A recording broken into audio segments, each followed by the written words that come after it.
Round of fixtures this week, with English clubs Manchester City and Arsenal taking center stage. While both teams entered matchday 5 with aspirations of securing their places in the knockout stages, their performances offered contrasting narratives.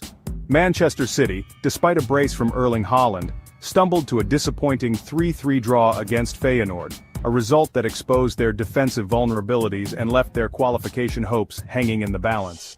In stark contrast, Arsenal produced a scintillating display of attacking football, dismantling Sporting CP 5-1 in Lisbon, a victory that underlined their growing confidence and firepower. This tale of contrasting fortunes has become a recurring theme for both clubs in recent weeks.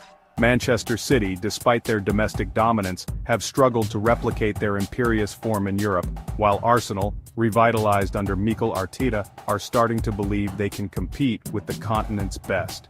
As the group stages draw to a close, both teams will be acutely aware that their performances in the coming weeks could define their seasons.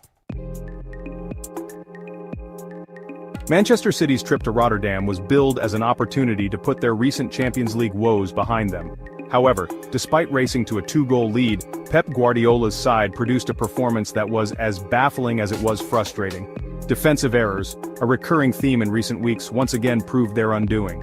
Feyenoord, inspired by the electric atmosphere at De Kuip, capitalized on City's sloppiness, scoring 3 unanswered goals in the final 15 minutes to snatch an unlikely point.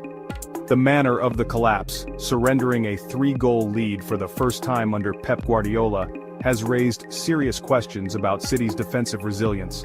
The absence of key personnel through injury has undoubtedly been a factor, but the lack of authority and organization at the back is a worrying sign for a team with ambitions of conquering Europe. The usually reliable Ruben Dias looked uncharacteristically shaky while the midfield failed to provide adequate protection to the back four.